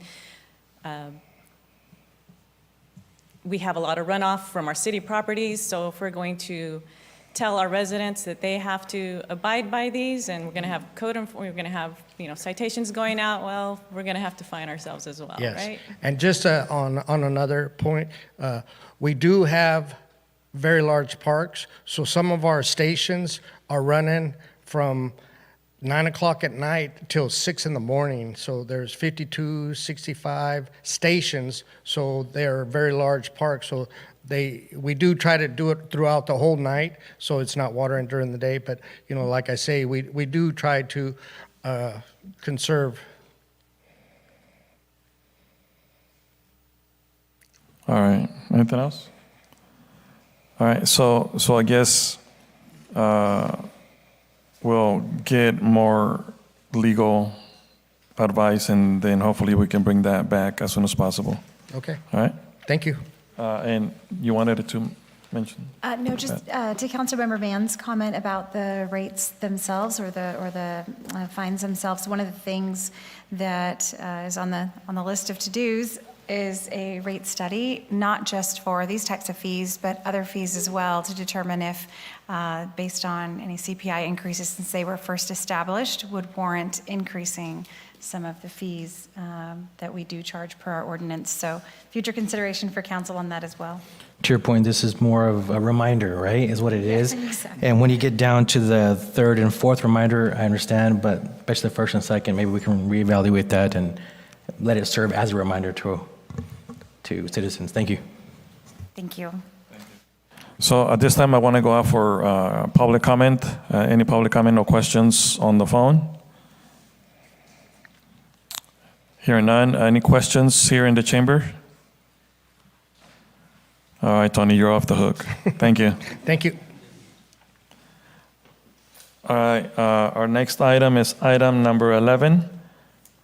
Resolution approving the job description and employment agreement for the position of Public Works Director between the City of Livingston and Anthony Chavarria. Yes. The contract before the council tonight includes compensation for Mr. Chavarria, who would be reinstated into the position that he left in September of '21, which afforded him Step E under the Public Works Director's salary schedule of $124,589.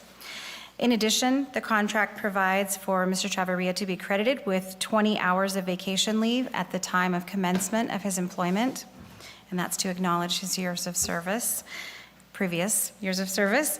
In addition, he will receive a total amount of administrative leave at the same rate of other department heads at, in the confidential unit of 110 hours. He will also be provided a city vehicle, and the city will maintain the vehicle at its own expense for city use. If in the event there was minimal personal use, Mr. Chavarria would pay for any gas or oil related to that, but should be minimal since its primary use is for city use. Also, there is a clause in the agreement for termination of employment and severance. If Mr. Chavarria terminates the agreement, he would have to provide 60 days' notice. The city manager may terminate the agreement with or without cause at any time. In the event the city terminates Chavarria's employment without cause, he would be entitled to a severance pay of a lump sum payment equal to 3 months' base salary. And that's the highlights of the contract in terms of pay, compensation in total, including benefits. Thank you. Council, any questions, comments?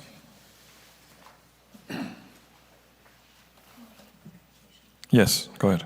I just want to make a clarification that this was previously brought before council, so if you remember it, you're right.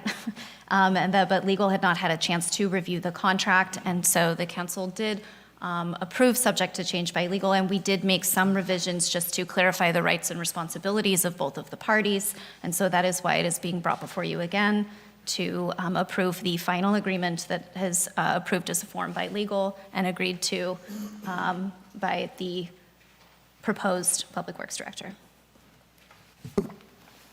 Before we move forward, there's an edit that I would like to suggest before consideration on page 1 of the resolution.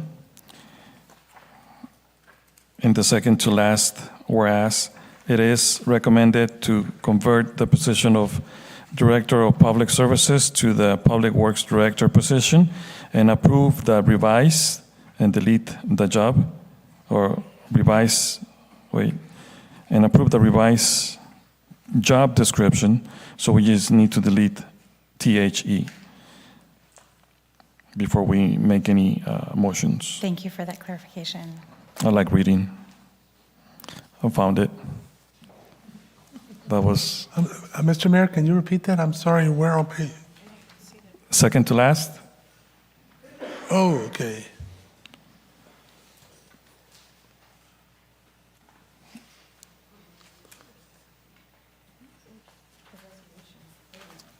In the resolution, page 1. Oh, in the resolution. Oh, okay, I see. I don't want history to come back and say, you guys approved something that was not written very well.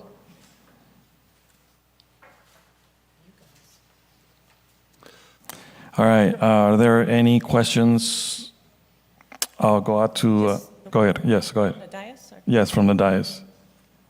I just wanted to clarify that the use of, or one of the bullet points is to drive the vehicle. Personal use is just so that everyone is aware that does this allow him to drive to and from his place of residence? That's correct. As the Public Works Director, he would be afforded a city vehicle in the event that there were any emergencies or call-out issues where he would need to respond to provide city service off hours, and so the vehicle is being provided to him for that purpose. And also, I just wanted to follow up our do we still have the contract services with the Steely? Or I think, is that a Steely? We do, and the other item that you've pulled will address that. Under consent? Number 6. Number 6. Under consent? Uh-huh. Okay, Yes, sorry. that's all. Thank you. Thank you. Thank you. Any, I'm going to go to public comment. Any public comment in regards to this item specifically on the phone? Hearing none. In the chamber? Seeing none, bringing this back to the dais. Any questions, suggestions, recommendations, motions? I'd just like to hear from Mr. Chavarria if he understands the modification, if he accepts the modifications. I will add, as he's making his way up, that we did have a phone conversation where we I walked understand. through I all just of wanna the make sure. modifications. Yeah, no, I appreciate you calling attention to that. We did walk through them line by line, but Mr. Chavarria, please. Hey, good evening, Your Honorable Mayor, council members, members of the public. Anthony Chavarria. Yes, I do understand the modifications and revisions to the contract terms, responsibilities, and I accept. Perfect. And also, Anthony, while you're there, will you be responsible for signing off on the state documents as well? You have the licenses? That's correct. I do have the license to satisfy legal LRO and CPO duties, responsibilities. Thank you. Thank you. All right. What is the desire of the council? Mr. Mayor, I make the motion we adopt the resolution, City of Livingston, approving the job description and employment agreement of the public, for the position of the Public Works Director between City of Livingston and Anthony Chavarria. I have a motion on the floor. Is there a second? I'll second it. First and second. Roll call, please. Roll call, Councilmember Roth, Yes. Councilmember Mann, Yes. Councilmember Soto, Yes. Mayor Pro Tem Samra, Yes. Mayor Moran. Yes. Motion approved by a vote of 5-0. Sorry, Mario.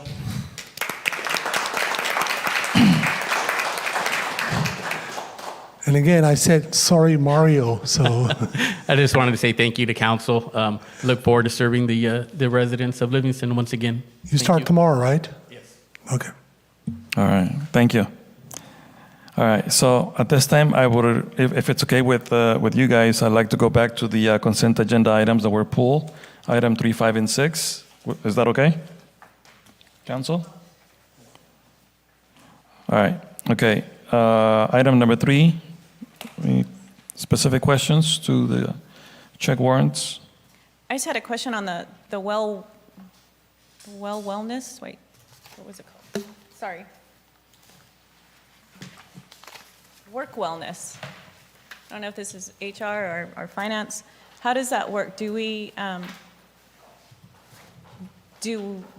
pay for these activities prior to employment, or is everybody on that warrant check 8273, are they employees with us currently? So thank you for your question.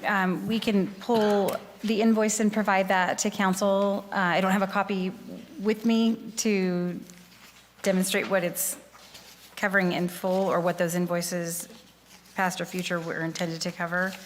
Bear with me while I work through the second. Thank you. I appreciate the guide there. Let's see. 27.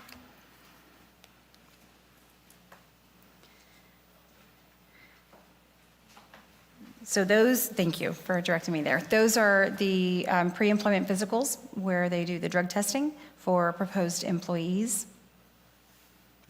Okay, thank you. I just needed clarification on that. Thank you. Yeah, and if you'd like additional information such as invoices, we're happy to provide those as well. Council, are there any questions to this item? I'm going up for public comment. Any public comment in regards to this item on the phone? Bringing this back to the chambers. Any questions in the chamber? Bringing this back to the dais. What is the desire of the council? Are there any motions?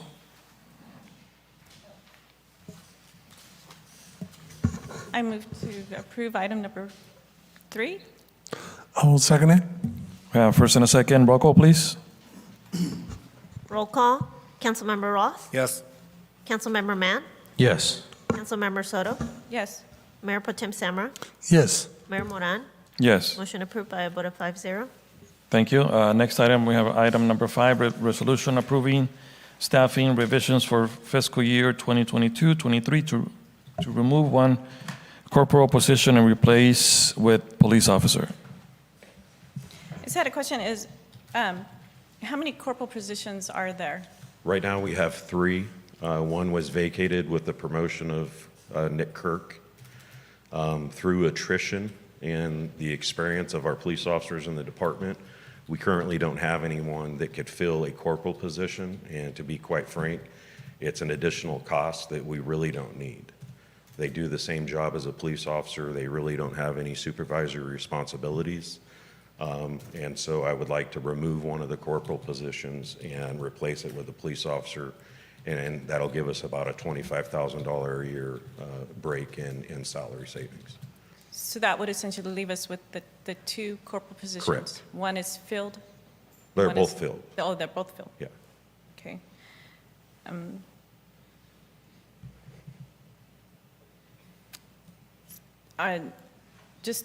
Are you looking to fill more positions at the upper? Are they all filled as well? Or are we looking at more patrol? No, we're looking at more patrol. Okay. The corporals handle a patrol shift right now. So when Lieutenant Ramirez was promoted, that gave us a sergeant vacancy. Corporal Nick Kirk was promoted to sergeant, so there's a vacant corporal position right now. I'm looking to remove that and add a regular police officer position. Okay, thank you. Are there any other questions from the council? Okay, I'm going out for public comment or questions from on the phone. Coming back to the chambers, any questions or comments on the chamber? Seeing none, coming back to the dais. What is the wish of the council? Mr. Mayor, I make the motion that we approve the resolution, City Council, City of Livingston, approving the staffing revisions for fiscal year 22-23 to remove one corporal position and replace with police officer. We have a motion on the floor. I'll second that. We have first and a second. Roll call, please. I'm sorry, who second? No, Mr. Mon did. Mr. Mann. Mr. Thank you. Councilmember Roth? Yes. Councilmember Mann? Yes. Councilmember Soto? Yes. Mayor Pro Tem Samra? Yes. Mayor Moran? Yes. Motion approved by a vote of 5-0. Thank you. Item number 6, resolution approving staffing revisions for fiscal year 2022-23 to add one position for water and wastewater operator 1 and allowing the finance department to make the necessary budget adjustments. Jennifer? This request came from Tony, so I would defer to Tony on the change in staffing.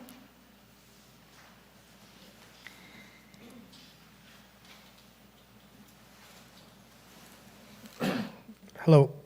So on this item, we did away with a couple, not did away, but we did not budget for them. We had a couple people leave. These positions were not filled. That's one of the reasons why Anthony is back. We also budgeted for only one wastewater operator at the time, so we just need to make an adjustment to try to get up to full staff again. And like I say, we have quite a few part-timers that we'll probably be getting rid of, but with Anthony coming on board, there'll be the contract services that'll go away as well. So in order to get our staff back in order the way it should be, fully staffed and our on-call wastewater operators, this is the adjustment that we need to make. Any specific questions for Tony? I did hear you mention that the contract services would go away. Was there something in their contract of how much time Correct. It's like 60, It is 2 months? 60 days, correct. And so if this is approved, that would allow Tony and Anthony to work together on the timing to discontinue the contract services and pull it back in-house. But at the same time, Anthony Chavarria just has the, if I recall, that their contract services was because we needed them legally to sign off on documents, but. Correct. But like I say, his contract stipulates the 60-day time, 60-day notice for him to depart. This is the contract that was given to him, so. Okay, so we're holding both Steely and Anthony. Yes, because we have a termination clause in the Right, contract that requires 60. 60 days' notice. And that's like roughly about 5,000, something like that? It varies based on the responses required and the activities at Public Works. Tony, you could speak better to that Correct. tonight. So we're not only using his legal services as far as him writing off, signing off on all the documents and reports that need to be done. We also at one time were so shorthanded that he brought in a part-time staff to help out our staff because we were very understaffed. So like I say, the changes will come soon. As soon as Anthony gets on board, we'll work on to correct the budget and make adjustments on staffing. So and at that time, any part-time staffing, were they working within their capacity to do so, or? Correct, correct. Okay. Any other questions? So those part-timers were contract employees, correct? Correct, And so we will replace them with in-house employees. correct.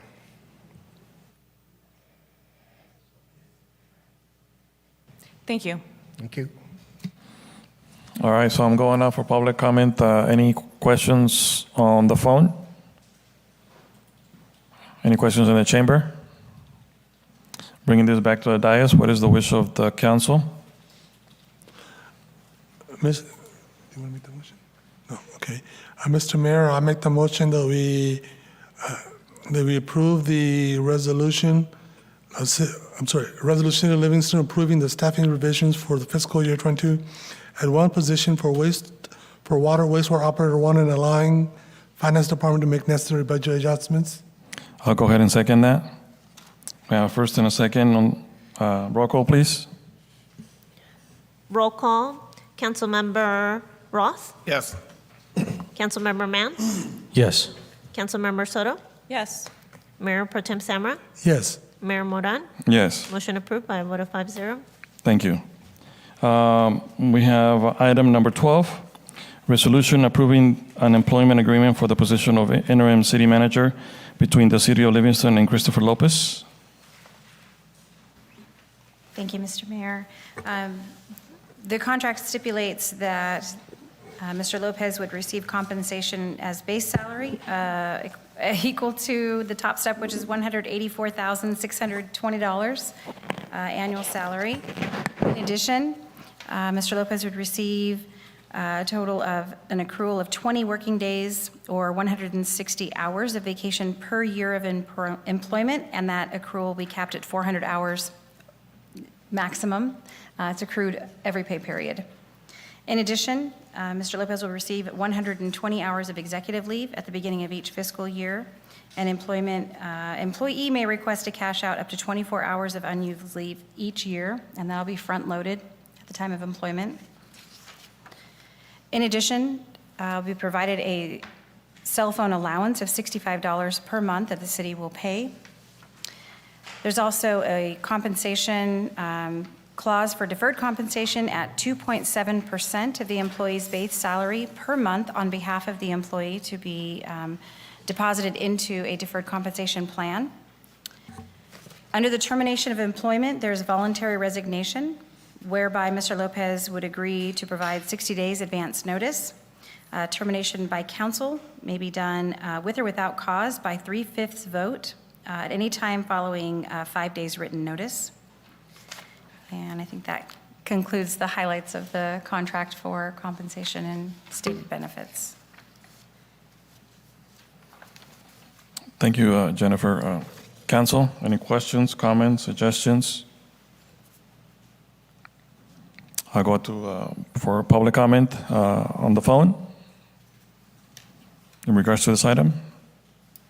Hearing none, any public comment or questions here in the chamber? Seeing none, bringing this back to the dais. Comments, suggestions, motions? Does Mr. Lopez wish to make any comments? Ms. Lopez, please. Thank you. Mayor and Council, I'm so happy to be here before you tonight. I would first like to just send my thanks and appreciation for entrusting me to help lead and spearhead some of the priority items of the mayor and the city council. I had a chance to meet with some of the staff earlier today, and you have an incredible group of employees here, and so I'm happy to prioritize the items based on the council's direction, and I can't wait to get started. So thank you, Mayor and Council.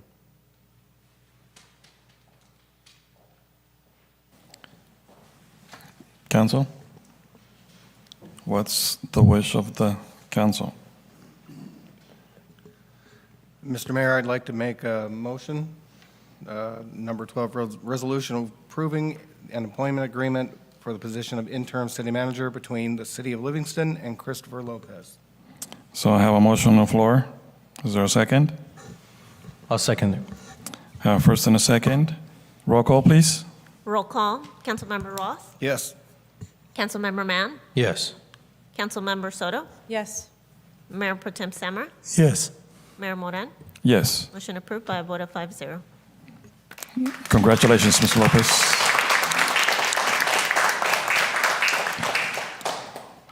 Next, we have the oath of office, item number 13. So item number 13, Mayor Moran will administer the oath of office of appointed interim city manager. Mr. Mayor, also, can you state the start date of the interim city manager, please? Tonight at 11:59.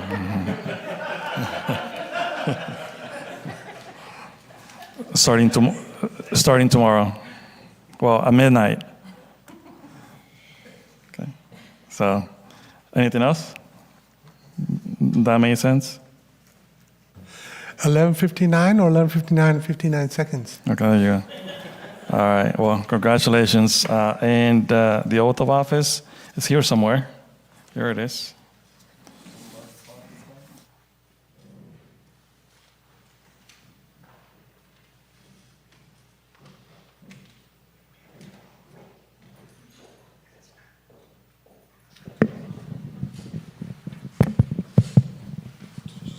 Yes, just this portion.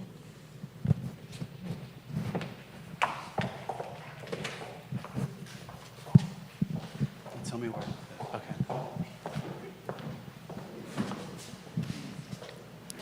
So raise your right hand. I, Christopher Lopez, I, Christopher Lopez, do solemnly swear do solemnly swear and affirm that I will support and defend the Constitution of the United States the Constitution of the United States and the Constitution of the State of California and the Constitution of the State of California against all enemies, foreign and domestic, that I will bear true faith and alliance to the Constitution of the United States and alliance to the Constitution of the United States and the Constitution of the State of California, and the Constitution of the State of California, that I will take this obligation freely without any mental reservation or purpose of evasion, and that I will well and faithfully discharge the duties upon which I am about to enter. Congratulations. Thank you, sir.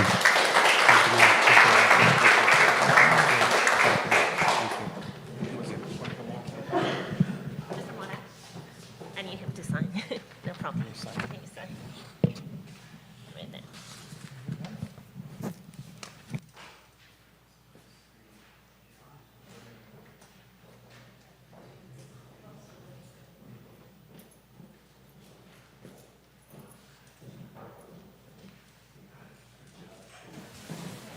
So we're almost done. Before we adjourn, where's my?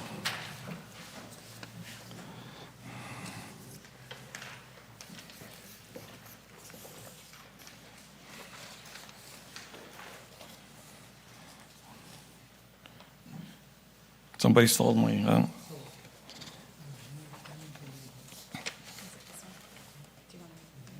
No.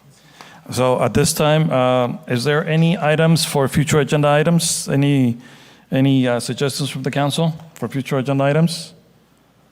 No? Okay, so we're going to adjourn this meeting at 9:10 p.m. Wow, and after this, we're going to go into closed session. So, and then we'll take a quick break and take some pictures.